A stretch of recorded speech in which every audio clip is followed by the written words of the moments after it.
Fala galera, beleza? Bom dia! Pessoal, seguinte, vamos continuar aqui então, videozinho curtinho da aula da semana que é gravadinha aqui, sobre o eletromagnetismo, né? A relação entre a eletricidade e o magnetismo. Na semana passada, nas aulas ao vivo, a gente viu como que era a corrente gerada por um fio longo, um fio esticado, né? O que a gente vai ver hoje é o seguinte: como que a gente poderia mudar, alterar o valor desse campo, ou o formato das linhas de campo, por exemplo, usando a mesma corrente, tá? Então você poderia, claro, aumentar o valor da corrente, se você não quisesse manter a corrente constante, mas se você mudar a geometria do problema, ou seja, o formato desse fio, você muda como que o campo vai se comportar. Na verdade, o campo se comporta da mesma maneira, mas a resultante ali vai ser um pouco diferente.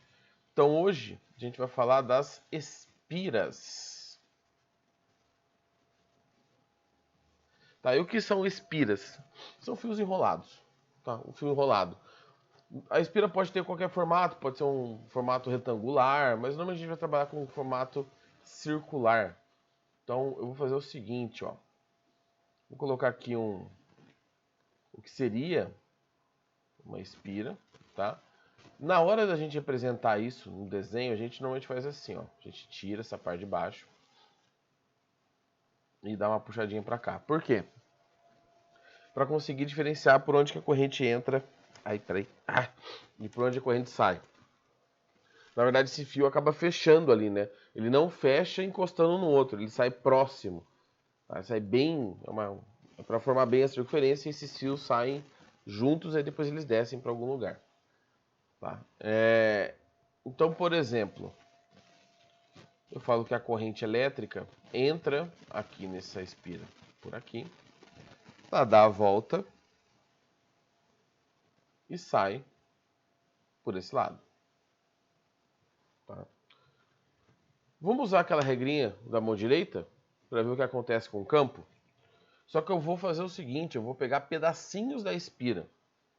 Então primeiro eu vou analisar este pedacinho da espira aqui. Tá, vou pôr a mão direita, né, polegar aqui para cima e a mãozinha para cá, ó. Né? Aqui com a câmera vocês já sabem que é, né, problemática. Você vendo a aula aí, você coloca o polegar no sentido da rotação, tá? E faz assim, ó. Então, por exemplo, você coloca o polegar no sentido da rotação e... Tá? E aí o que acontece? Para esse pedacinho, aqui dentro você tem um campo saindo e aqui fora você tem um campo entrando. Para esse pedacinho. Se eu pegar outro pedaço, por exemplo, aqui em cima, eu vou ter então a mesma regra e esse pedacinho aqui de cima vai ter o mesmo comportamento. Dentro o campo vai estar entrando e fora ele vai estar saindo. E assim por diante. Quando você pega vários pontos específicos, como se fossem pequenos fios, pequenos pedacinhos retos, você chega nesta conclusão aqui, ó. Que cada pedacinho aqui, ó, do fio, essa corrente aqui está no sentido contrário do que eu peguei, né? Podia ter pegado a corrente no sentido. Então aqui está um pouco tá ao contrário. Você faz a regrinha, né, normal, polegar para o sentido da corrente e os outros 4 dedos para o campo. E você percebe que cada pedaço, quando se encontra aqui no meio, tá, da figurinha que está ao contrário do meu do desenho. Por exemplo, aqui está entrando, né? Está indo para... Peraí que eu estou no lugar errado. Está entrando e está entrando, né? Indo para o fundo. Ou seja, a gente sabe que não representa assim. A gente representaria assim. Isso para cada pedaço do fio. Então você acaba do lado de dentro do fio tendo um campo muito mais intenso dessa espira, no centro da espira. Um campo muito mais intenso, que eu vou simbolizar aqui por essa cor. Tá? Que eu vou fazer aqui, ó. Campo total, tá? Dessa espira. Muito mais intenso do que se tivesse com o fio esticado. Porque o fio esticado, cada pedacinho, né, gera um campo circular em volta daquele ponto. Ele não influencia na diagonal, né? Pela nossa regrinha. Aqui, cada pedacinho no centro, que é o único local que você vai calcular... Oh, meu Deus, meu nariz. Que você vai calcular esse campo, tá? Que é só no centro que nós calculamos, vai estar influenciando aquele ponto. Então você acaba somando as influências. E aí você acaba tendo um campo mais intenso. Então, se você quiser visualizar o campo magnético, agora para o caso do meu desenho, não para o caso aqui do recorte da apostila, tá? Seria assim, ó. Aqui você tem uma linha de campo. Deixa eu fazer assim, peraí. Aqui você tem uma linha de campo. Aqui você tem uma linha de campo. Aqui você tem uma linha de... Eita! Aqui você tem uma linha de campo. Tá? Em todas essas linhas, deixa eu só arrumar aqui.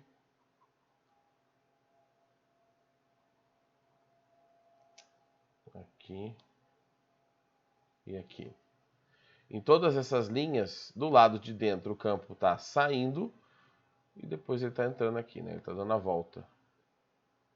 Então você acaba somando, igual eu falei para vocês, essas influências. E aí no centro você tem um campo mais intenso. Qual que é o problema desse conteúdo que eu comentei com vocês na aula ao vivo? As fórmulas. Elas são muito parecidas. A do fio longo, sozinho, é μ0i 2πr. No caso da espira, o campo da espira é igual a μ0i sobre 2r. Só some o π. Só some o π da fórmula. Tá? E aí, como que você meio que percebe na resposta, né? Não é uma regra, você fala, funciona sempre. Não funciona porque depende dos valores que o exercício te dá. Mas o μ0 é 4π 10 a menos 7, uma constante, né? Que vocês já conhecem, é uma constante. Né? O I é a corrente. O R é o raio dessa espira. Porque normalmente as espiras normalmente são circulares, mas você pode colocar como uma distância até o centro, tá? Aqui ó, o raio. Tá? E o campo, esse B aqui, é o campo induzido. Induzido. Tá? Medidas, né? Sistema internacional. A constante, depois eu coloco ali o valor. A corrente em ampere. Você cortou aqui. O campo em Tesla. E a constante é 4π 10 a menos 7 Tesla metro por ampere. Olha só, naquela primeira equação do fio longo, μ0i 2πr, você tinha o π da constante com o π do fio. Você cancelava esses π's. Então, quando você calculava o campo, normalmente aparecia um valor sem π na resposta. 3, 10 a menos 6, 2, 10 a sétima, tá? Na espira, você não tem o π embaixo. Então, se você não tem o π embaixo, aquele π da constante sobra. Normalmente, as respostas com exercício de espira, normalmente, tem um π. Então, vai dar 2π, 10 a menos 3. 1,5π, 10 a terceira. Tá? Porque o π da constante ficou sobrando e normalmente ele não vai pedir para você substituir. Tá bom? Mas o grande negócio, a regra é a mesma, vai ser aplicar a regra para a espira. Tá? Não se preocupem se ficou meio confuso, porque na semana que vem, que é aula ao vivo, a gente vai falar de bobina e solenoide. E aí são formatos parecidos, e aí dá para dar uma puxadinha, tá? Na memória desse assunto aqui. Tá bom?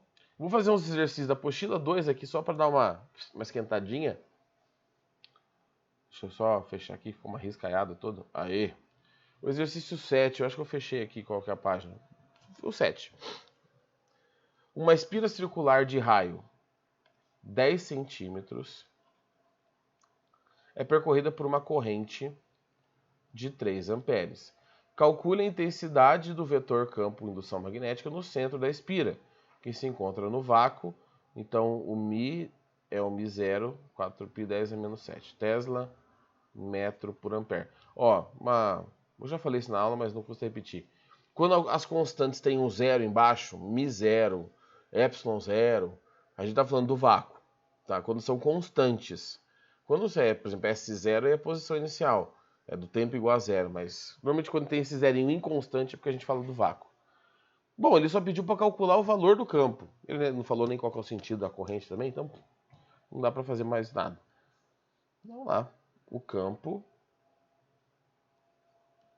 é μ0i dividido por 2r, porque nós estamos falando da espira. Tá? O campo é igual a 4π 10 a menos 7. A corrente vale 3, dividido por 2 vezes, opa, paga, o raio. Só que esse raio aqui está em centímetros, eu preciso transformar em metros. Então, em cima deu 12π 10 a menos 7, dividido por 0,2. Se fosse dividido por 2, daria 6. Por 0,2 dá 60. π 10 a menos 7. Aí você arruma as casas decimais e você descobre que, deixa eu ver se não está cortando, vai dar 6π vezes 10. Eu vou diminuir o número aqui, certo? Eu vou então somar 1 no expoente para compensar. Menos 6 Tesla. Está calculado. As equações de eletromagnetismo dessa parte são equações sempre fáceis. Tá? Não tem nada complicado não. O duro é só diferenciar, como elas são muito parecidas, diferenciar uma da outra. Aí é um pouquinho mais chato. Certo? Vamos fazer a saideirinha já então. Aulinha leve para comemorar a chegadinha de dezembro. Então vamos lá. O exercício 8.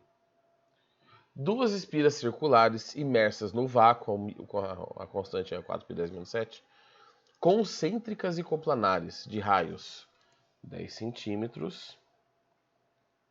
O raio 1 é 10 centímetros, já vou transformar em metro aqui. E o raio 2 é de 20 centímetros, 0,2 metros. São percorridas pelas correntes elétricas. A corrente 1, 10 amperes, e a corrente 2, 15 amperes. Se os sentidos das correntes elétricas são contrários, determine o campo resultante no ponto central. Então ele tem duas espiras concêntricas e coplanares. O que significa isso? Que você tem uma espirinha aqui pequenininha dentro, tá? E uma espira concêntrica, ou seja, tem o mesmo centro, maior por fora. A proporção aqui não é verdadeira. Não é desse jeito. Agora é o seguinte. Ele fala que as correntes são sentidos contrários. Ele não fala necessariamente qual sentido. E ele só quer saber o campo resultante. Ele não está preocupado com a direção e o sentido, só quanto que vale. Então eu posso colocar qualquer sentido aqui. Por exemplo, eu vou fazer a rosinha aqui com uma corrente nesse sentido. Eu vou chamar essa aqui de corrente 2, né? Porque é da espira maior. E a outra aqui dentro com uma corrente no sentido contrário. Uma está no horário, a outra está no anti-horário. E 1. Vou fazer regra da mão direita. Tá? Vou fazer pro lado direito do fio, para lá de cá do fio, tá? Então, polegar para cima, né? Estou fazendo com a amarela. Aqui, ó, polegar para cima. A corrente está subindo. Fora dessa espira o campo entra. Desculpa, tá certo. O campo entra, fora da espira, ele dá a mão dá a volta por fora da espira. Lembra que minha câmera é invertida aqui, você esqueça minha câmera, só para, né? Com o polegar para cima. E aí quando você fizer esse movimento completo, no centro da espira, a sua mão vai apontar para fora. Então, o campo gerado pela espira 1 no centro dela é para fora. Já a espira 2, que está no sentido contrário à corrente, então aqui, ó, regra da mão direita, né, a corrente que está subindo. A espira 2 vai gerar no centro dessa... Pera, fazer isso diferente, ó. A espira 1 faz um campo saindo, né, que é a espira de dentro. E a espira 2, que é de fora, vai fazer um campo entrando. Tá bem no centro. Aqui não dá para colocar um em cima do outro, senão vai ficar ruim de enxergar. Tá? Ou seja, os campos são opostos. Para eu calcular o campo total ali dentro, qual que é o campo resultante dentro daquele conjunto, bem no centro, porque nas bordas ali a gente não calcula, tá? no centro, eu vou ter que calcular o campo de um, o campo de 2, ver qual que é maior e tirar o do outro, porque são sentidos opostos. E o campo magnético é vetorial, então eu preciso saber a direção e o sentido. Vamos calcular aqui. Vamos começar pelo 1. Então, B1 é 2... Opa, tô ficando louco. Mi0 e 1 sobre 2R. 4π 10 a menos 7. A corrente 1 é 10 dividido por 2 vezes 0,1. Tá? Aqui, 2 vezes 0,1 dá 0,2, dividido por 10 dividido por 0,2 dá 50, né? 50 vezes 4, 200. É isso, né? Π 10 a menos 7. Ou seja, o campo é de 2π 10 a menos 5 Tesla. Tá? 10 dividido por 2, acho que é isso mesmo. Se eu não errei a conta, mas eu acho que está certo. Agora o campo gerado pela espira externa, B2. Mi0 e 2 sobre 2R. Lembrem-se que não tem o π porque eu estou falando de espira. Então, 4π 10 a menos 7. A corrente é 15 dividido por 2 vezes 0,2. Bom, o que vai acontecer aqui? 2 vezes 0,2, se você dividir, deixa eu colocar a resposta direta aqui já por questão de espaço. 4 dividido por 0,4 dá 10. 10 vezes 15, 150. Então aqui dá 1,5 π 10. Espera aí que ficou muito apertado. 1,5 10 a menos 5. Deixa eu ver se cortou aqui. Tá, Tesla. Vou colocar a unidade pequenininha. Bom, então qual é o campo resultante? É o campo maior menos o campo menor. O campo resultante, aqui no centro, da combinação desses dois, ou o campo total, é 2π 10 a menos 5 menos 1,5 10 a menos 5, que é 0,5 π 10 a menos 5, ou 5... Opa! 5π 10 a menos 6. Esse é o valor do campo resultante ali no meio. Pô, professor, mas como que eu não poderia fazer aqui 1,5 π 10 a menos 5 menos 2π? Pode, mas vai dar negativo. Aí não faz sentido, porque né, primeiro que ele pediu a intensidade. A intensidade é valor, é módulo. Então você vai pegar só o valor positivo mesmo. Tá? Agora, se por exemplo ele tivesse desenhado as correntes para você, determinado qual era o sentido, é que eu escolhi um. Eu poderia ter invertido, eu teria a mesma resposta. Só apontando para o outro lado, mas como ele só pediu o valor, não faz diferença. Se ele tivesse dado o desenho para vocês, aí você teria que fazer, por exemplo, calcular igual a gente fez, achar o valor e depois falar assim, ó, para onde está esse campo? Por exemplo, aqui. Qual campo é maior, o amarelo ou o rosa? O amarelo. Então, o sentido do amarelo é o que ganha. Na combinação desses campos, o campo total ali no meio é saindo, é um pontinho, com 5π 10 a menos 6. Tá bom? Tesla, né? Tesla. Jovens, é isso. Nos vemos semana que vem, então. Provavelmente já terminamos essa parte toda de magnetismo, tá? De eletromagnetismo. Tá acabando já e o que depois a gente vê o que a gente faz com o resto. Certo? Então, até mais. Qualquer coisa, sabendo como encontrar pela internet, hein? Só jogar o nome da gente. Por aí que vocês encontram. Beleza? Se tiver alguma dúvida, então, galera, falou, boa semana, bom final de semana e nos vemos semana que vem. Tchau, tchau.